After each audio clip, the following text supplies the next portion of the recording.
కూడా సింగల్స్లో ఉన్నాయి. బేబస్తంగా ఎంజాయ్ మాత్రం చేయవచ్చు. ఎందులో ఇందులో వల్గర్ బూతులు మరి డైరెక్ట్గానే బూతులు అయితే ఉండవబ్బా. అలా లేదు నీట్గా ఉంది. సినిమా సింగిల్ అయితే సింగిల్ మాత్రం నీట్గా ఉంది.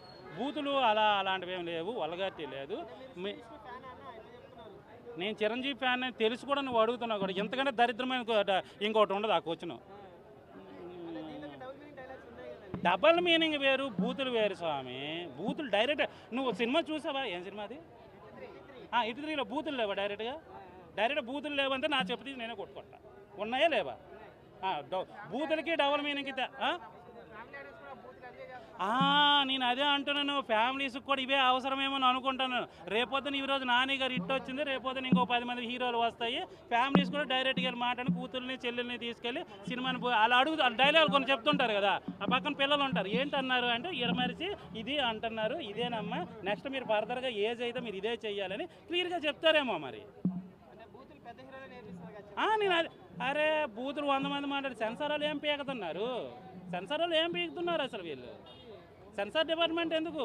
దానికి తోడు ఏవైనా చిన్నవి ఉంటే అల్లుడా మజాక్ సినిమా నాకు ఇప్పటికీ గుర్తుంది. ఏది బికినీ వేసుకొని చెరువులో దిగారని చెప్పి సీన్లు కట్ చేసినంత వరకు వదలలేదు. ఇక్కడ డైరెక్ట్గా డబుల్ మీనింగ్స్ బూతులు మాట్లాడారు. ఏం చేస్తున్నారు మీరు? అమ్మ బయటికి రండి, మీరు అందరూ ఇప్పుడు రండి బయటికి. అప్పుడు ఏం చేయాలంటే అన్ని సినిమాలకి సకీలా బ్యానర్స్ అని పెట్టాలి. ఆవిడ కూడా బూతులు మాట్లాడదు, రొమాన్స్ చేసింది అంతే. డైరెక్ట్ బూతులు మాట్లాడదు ఆవిడ కూడా. నేను ఏం చెప్తున్నానంటే దిక్కు మొక్కు లేనిది అరే బూతులు పెడితే కానీ మనకు ఒక టికెట్ కూడా తెగదరా అనుకునే దౌర్భాగ్యమైన పరిస్థితిలో ఉన్నవాళ్ళు చేస్తే పర్లేదు. కానీ మీరు థియేటర్లో సినిమా రిలీజ్ చేస్తే మీ టికెట్లు మాకు దొరకవు.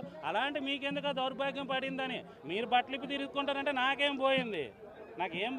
ఎవడో చూస్తాడు, అడుగుతా అరే ఆ సినిమాలు బూతులు ఉన్నాయంటే ఉన్నాయంటే వెళ్ళడం మానేస్తా. నువ్వు నా స్వామి నీకు అరే నీకు దాంట్లో నేను ఇప్పుడు ఇదే మాట్లాడుతాను, నువ్వు అదే నాకు అడిగావు. ఇలా ఇంకొకటి చెప్తున్నాను, అందరు కూడా చెప్తున్నాను, ఈ తంబులెన్స్ మీద మాత్రం నా ఫోటో పెట్టి ఎవడని బూతులు పెడితే మాత్రం పగిలిపోతుంది ఒకరికి. నేను అందరికి చెప్తున్నా, నేను రివ్యూస్ ఆపడానికి రీజనే అది.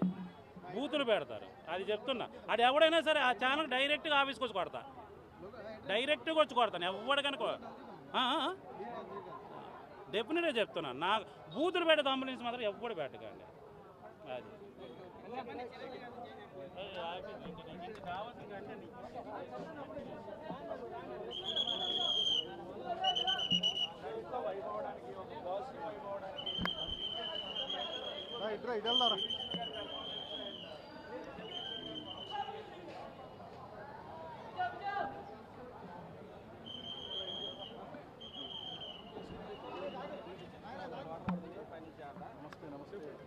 నమస్తే హాయ్ కాకా.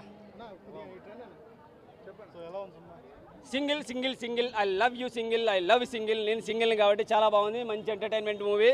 బూతులు ఏం లేవండి, వల్గారిటీ ఏం లేదండి, no violence, no graphics, no fightings, elevations it ఏం లేవు. హ్యాపీగా శ్రీ విష్ణు సినిమాలు అంటే మంచి సినిమాలు, మంచి ఎంటర్టైన్మెంట్ ఉంటుంది. హ్యాపీగా అందరితోటి విత్ ఫ్యామిలీ పిల్లలతో సహా చూసుకునే సినిమాలు లాగుంటాయి. అలాగే అనిపించింది నాకైతే.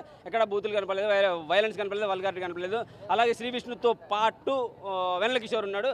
త్రోడ్ అంటే ఒక క్యారెక్టర్ పక్కన ఒక క్యారెక్టర్ ఉండి ఆ క్యారెక్టర్ టోటల్ సినిమా త్రోడ్ ఇలాంటి మన వెన్నెల కిషోర్కి నిజంగా గ్రేట్. ఆయన లైఫ్లో చాలా మంచి విజయాలు సాధిస్తున్నాడు. హీరోతో పాటు కంటిన్యూగా ఉండేసి మంచి సినిమా పడ్డది ఆయనకు కూడా. ఈసారి ఖచ్చితంగా శ్రీ విష్ణు విన్ అయ్యండి అని చెప్పగలను. అలాగే శ్రీ విష్ణు గురించి కొంతమంది మాట్లాడుతున్నారు, ఆయన సినిమా ప్రతి సినిమాలు బూతులే ఉంటాయి. బూతులు అయితే పెద్దగా లేవు కాక. నాకు బూతుల్లాగా అనిపించలేదు. Total entertainment days, only comedy entertainment అనమాట. అలాగే పార్ట్ 2 కూడా ఇచ్చారు. పార్ట్ 2 ఎందుకు చూడాలనుకుంటే హీరోయిన్కి పెళ్ళి అవుతుందా కదా, క్లైమాక్స్లో ఇలా ఏమున్నో తెలుసుకోవాలంటే పార్ట్ 2 కోసం వెయిట్ చేయాల్సిందే. అలాగే మీ 10th girl friend, inter girl friend, ఈ పోరులందరూ గుర్తొస్తారు, వాళ్ళందరినీ తీసుకొని చూపించేశాడు. ఇక సినిమాకి ఇంకా మెయిన్ హైలైట్ ఏంటంటే రాజేంద్ర ప్రసాద్ గారి పాత్ర మంచి ఎమోషనల్ డ్రామా కనెక్ట్ అవుతుంది, హార్ట్ టచింగ్ ఇచ్చేస్తుంది. ఒక ఫ్యామిలీ అంటే ఫాదర్ ఇలా ఒక అమ్మాయి ఇది టచ్ అవుతుంది అనమాట. ఇంకా కొంచెం ఇన్సూరెన్స్లు చేయించేవాళ్ళు, కార్లు అమ్మేవాళ్ళు కూడా ఇటువంటి చూడొచ్చు. అలా వాళ్ళు ఏ విధంగా ఎలా మోసం చేస్తారు అంటే కొన్ని మోసాలు కూడా జరుగుతాయి. వీళ్ళని ఏదో విధంగా కొనిపించాలి, ఏదో విధంగా ఇన్సూరెన్స్ చేయించాలని చెప్పేసి కొంతమంది కనెక్ట్ అవ్వడానికి కూడా ట్రై చేస్తారు. కనెక్ట్ అవుతూ మనల్ని మోసం చేస్తుంటారు అనమాట. వాళ్ళు కూడా చూడాలి. మంచి ఎంటర్టైన్మెంట్, మంచి కామెడీ మూవీ పడ్డది. శ్రీ విష్ణు విజయం సాధించిండని అయితే 100% చెప్పగలను. వెన్నెల కిషోర్ టోటల్ ఎంటర్టైన్మెంట్. ఆయన ఏ హీరోతో పాటున్నా ఫుల్గా కామెడీ చేసుకుంటూ పోతాడు. అలాగే శ్రీ విష్ణుతో పాటు సినిమా త్రూ అవుట్ ఉన్నాడు కాబట్టి వెన్నెల కిషోర్కు మంచి పాత్ర పడ్డది హీరోతో పాటు. అసలు ఆయన ఎక్కడ కించపరిచినట్టు కానీ హీరోని లేపినట్టు కానీ ఏం లేదు. ఇద్దరికి త్రూ అవుట్ ఆయనకి ఈయనకి ఇద్దరు పంచడాకులు ఇద్దరు వేసుకుంటూ ఉంటారు, ఇద్దరు తిట్టుకుంటూ ఉంటారు, ఇద్దరు మెచ్చుకుంటూ ఉంటారు. ఫ్రెండ్స్ చివరికి ఫైనల్గా ఏంటంటే ఫ్రెండ్షిప్ అంటే దాని వాల్యూ ఏంటో కూడా చూపించారు. కొంచెం బాధనే కదా, అఫ్కోర్స్ శివయ్య డైలాగ్ లేకపోయినా కానీ ఇతర హీరోలు అందరూ చూపించారు. మహేష్ బాబు, ఎన్టీఆర్, బాలకృష్ణ, ఇంకా బాలయ్యబాబు అయితే దివిడే మ్యాన్సన్ హౌస్ కూడా కనపడుతుంది. మ్యాన్సన్ హౌస్ చూసేసి తాగేసి వచ్చేసి సింగిల్ సినిమా చూడండి, మంచి బెస్ట్ లైఫ్ అనిపించేస్తుంది. మీకు సింగిల్గా ఉంటే ఎంత హ్యాపీగా ఉంటామో అర్థమవుతుంది. ఎందుకంటే నేను ఇంత హ్యాపీగా సినిమా గురించి చెప్తున్నానంటే I'm single I'm don't want to mingle. Thank you wonderful movie. Shri విష్ణుకి హ్యాపీగా ఎండాకాలం సమ్మర్లో మంచి హిట్ పడ్డది అనేది చెప్పగలను నేను ఖచ్చితంగా. Thank you.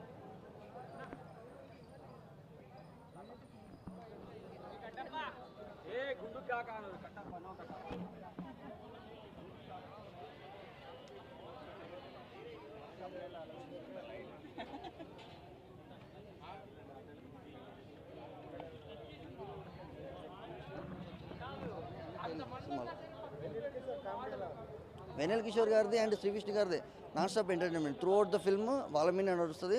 ఆ ఎంటర్టైన్మెంట్నే సెకండ్ టైం చూడడానికి మనకి అంటే సెకండ్ టైం చూస్తే ఇంకా కొంచెం ఎంజాయ్ చేస్తాం సినిమాలో డైలాగ్స్ వల్ల. అదే పర్ఫార్మెన్సెస్ డైలాగ్స్ ఎంటర్టైనింగ్ ఉండడం వల్ల నచ్చింది. అంటే సెకండ్ టైం కూడా చూడొచ్చు అండి, ఫ్యామిలీ కానీ లవర్స్ వచ్చి చూడొచ్చు సినిమాని, కిడ్స్తో కూడా వచ్చి చూడొచ్చు అండి. లవ్ స్టోరీ ఉందండి, 2 pairs ఉంటాయి సినిమాలో.